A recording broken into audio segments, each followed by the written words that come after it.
Well, good day, and welcome to Steve's Kitchen. And I'm your host, Mr. Weight Loss himself, Steve Edwards. Welcome to my show. And today, I've got some wonderful tips for you on this edition of Steve's Kitchen.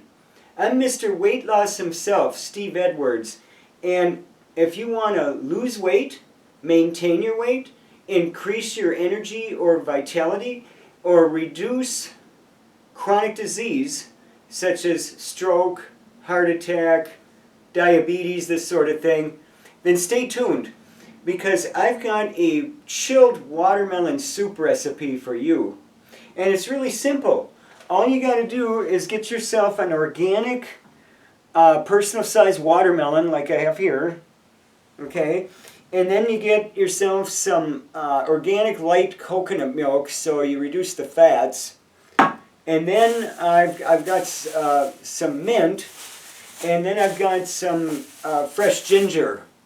And basically that's pretty much it with those ingredients. Now you could also add a little bit of honey. I don't have any honey in my pantry right now. But what I would also recommend is I've got some raspberries. You could use blueberries too. In fact, blueberries would be better. But blueberries are out of season right now, and so you can add these raspberries. You know, if you could get some good conventional or some nice organic raspberries, and you add them on top of the soup, and it really makes for a nice, beautiful plate and good flavors and everything. So let's get started.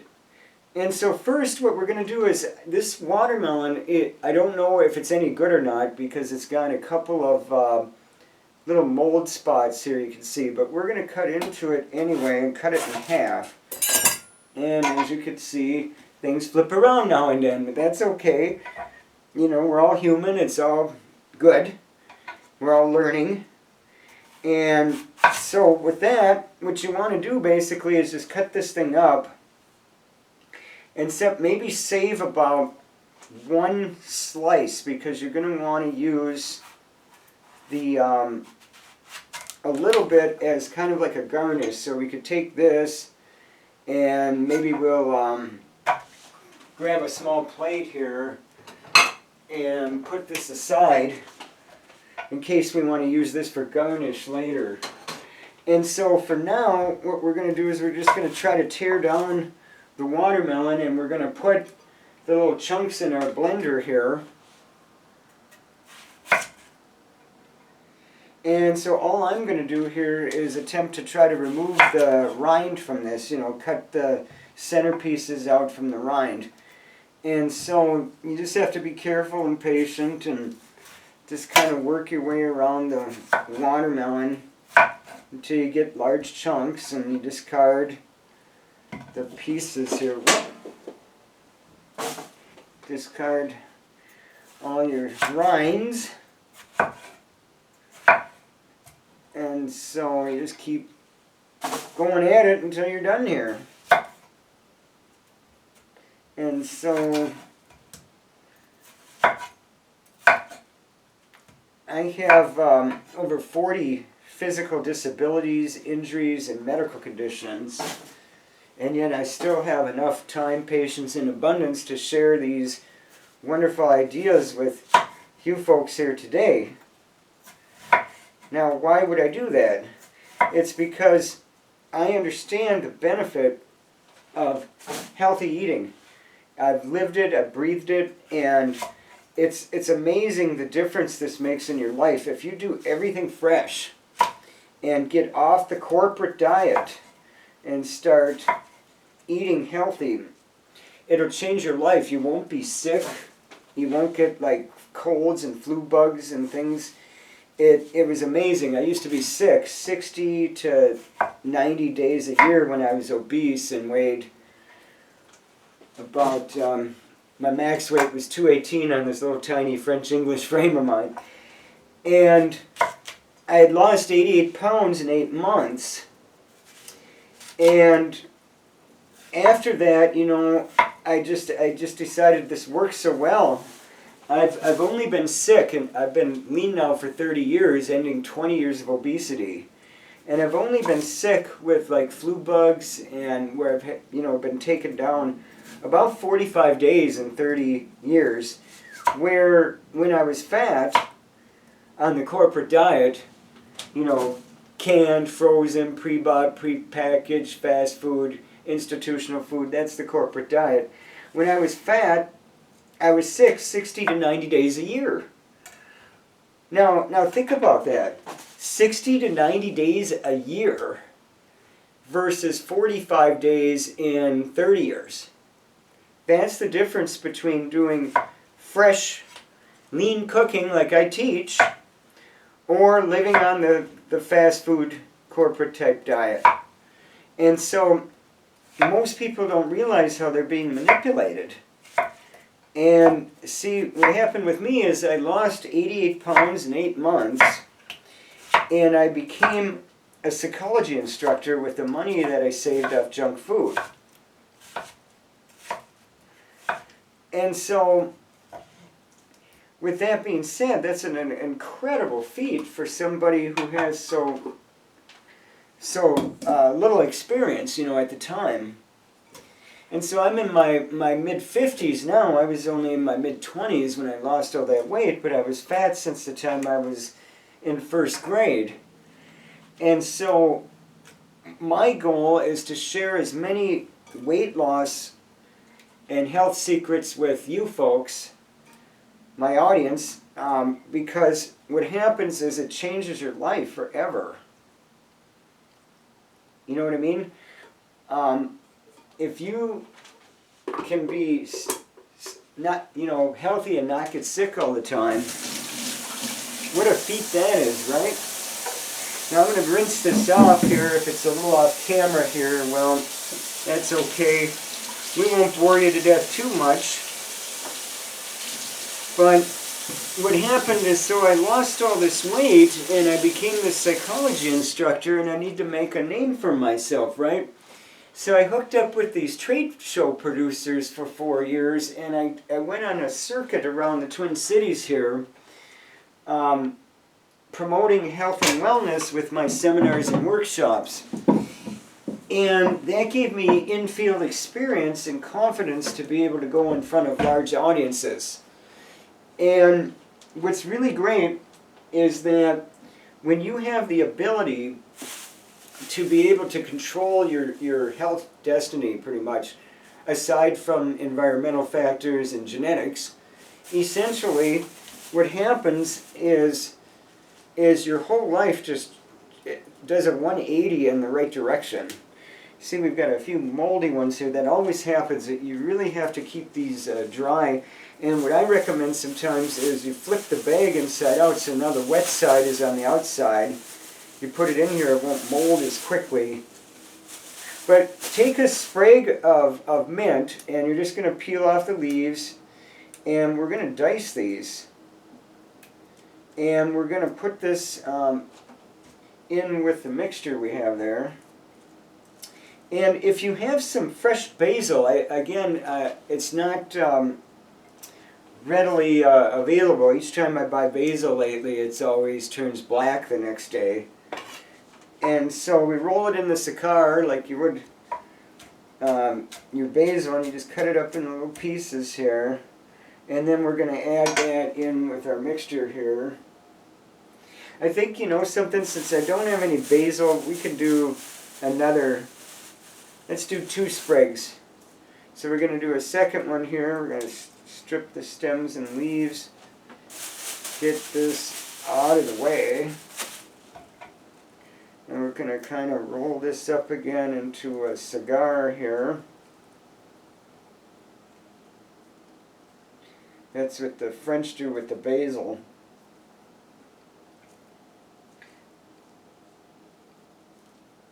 And I just find it comes out really nice. You got these little round, long strips. Just beautiful. And the aromatics with fresh herbs, you should always be using fresh herbs whenever possible here, because it's just one of those things that you need. The other thing what would be helpful too is if you have a zester. If you don't, I recommend that you get one, because a zester is one of the most greatest tools in the kitchen, because you do like lemon and lime zest, and you could do up your little piece of ginger. You get a piece of ginger like this for 10 cents, and you just take your zester and you put it over the blender top, and you just zest in some ginger. And you could even put a few little tiny pieces of candied ginger on top of the plate once you have this made and serve it up. That's nice too. Right now, we're in the fall season, and really we're moving away from the watermelon season. It's pretty much over in the next within the next month, and so you have to knock the ginger off of the zester so it falls inside here. And I don't know if you can see this very well, but you see how it nicely just kind of coats the top in these little fine little pieces. It's almost emulsified into a liquid. I mean, it's super moist. As I rub this across the zester, you see when you tap it in there's all kinds of moisture in this. But we're probably putting, maybe a quarter teaspoon, I suppose, if you measured it out. And so we're going to put this back, and we've probably got enough for another dish of some sort. And so we're going to get rid of all this out of sight, and we're going to open up our coconut milk here.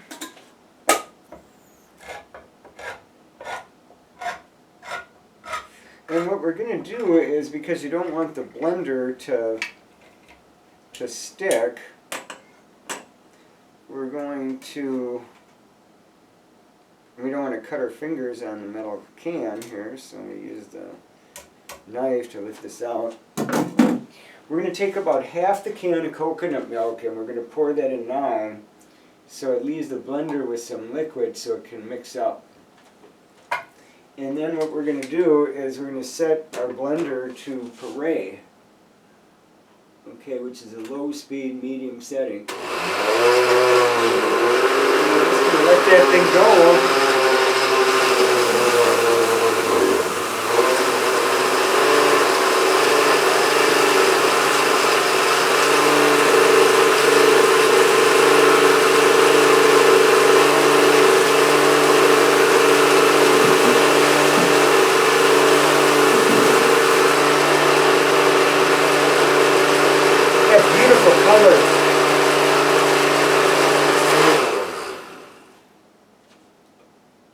Now you could serve this up as a smoothie in a glass over ice, or you could serve it up in a dish or a soup plate like I'm going to do, and you're going to add a few things to it and make soup. But in this case, what we're going to do is we're going to just blend in the coconut milk now for a little bit longer.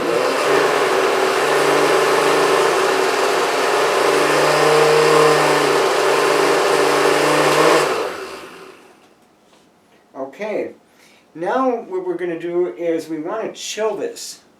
And so I'm going to put this in my freezer for about 10 minutes or so to chill it. And then we're going to work on our other items here. And so, for example, we're going to cut up this other little piece of watermelon here. Because what you do is you sprinkle little pieces on top of it, so you still have some chunkiness to the watermelon soup, because otherwise it's just liquid pretty much, and you want to have some character to it, some substance. And so with that, we're just going to sit there and take our watermelon and cut the rinds off again. and we're going to dice it.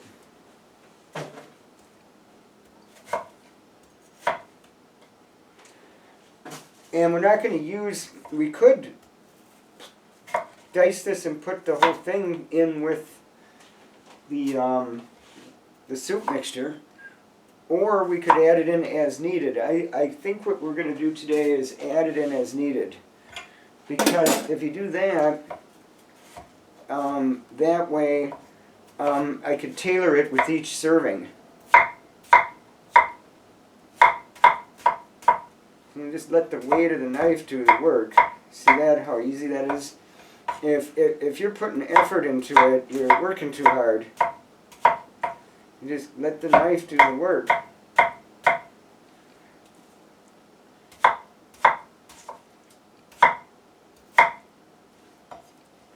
Yeah, then you can come in there and just move your knife back and forth, get it all nice little chunks.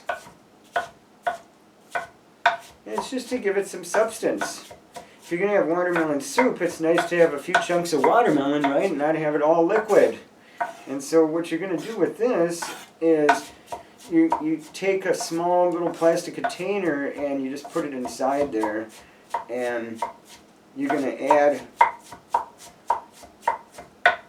what you need to each bowl or glass serving that you decide to do. You can even do this in a soup cup and eat it with a spoon too. It's just, there's many different ways you could serve this up. I'm going to show you my favorite here today. The idea is basically you've got this chopped up watermelon mixture here. We could almost add this to that. I think maybe for simplicity's sake, for our audience here today, I think that's what we'll do. What we're going to do here then is we're going to take this back out of the freezer momentarily, and we're going to add these chunks. Now, again, my recommendation is to keep it separate and add a little bit to each plate or cup or bowl, but for simplicity, we're just going to add this in here.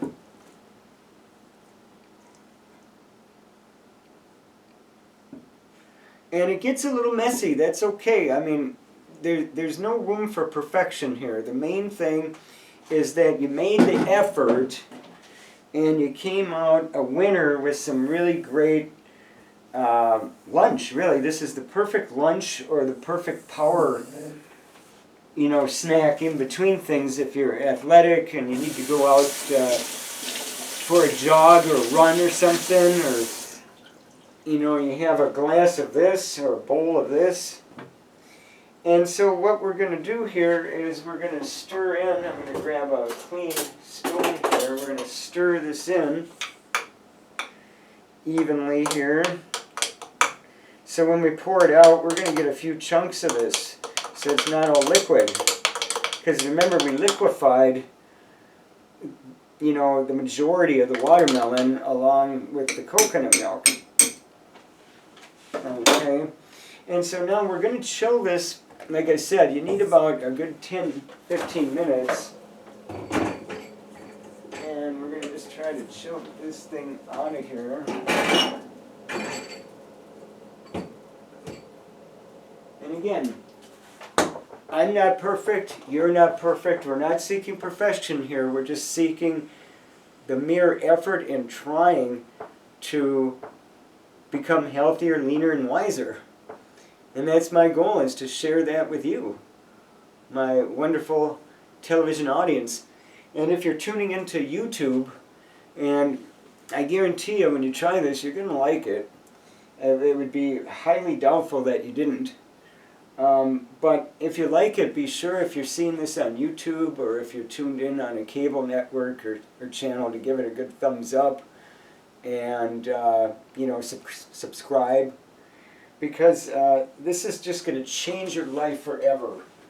When you start cooking lean and doing lean cooking, it's just the most amazing, life-changing choice that I've ever made in my life. and sharing it with you is just really my pleasure. And so I'm going to try to clean up my cutting board here because I want to make room for when we serve this up.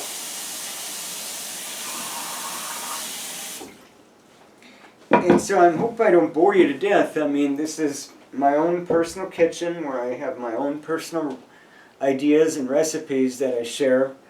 And I've been doing this since 1989, but I was nearly killed back by a landlord of mine 10 years ago. I was talking bruised, bloody, and broken bones all the way from my head all the way down to past my knees on my right side. And I was knocked unconscious for 23 hours before I came to because of a landlord wouldn't fix a refrigerator. And I doubled over with food poisoning twice the same week, but the second time what happened was I was at Lake Calhoun, and when I doubled over I fell sideways and hit my head and broke a bunch of bones, and here I am 9.5 years later. I haven't recovered.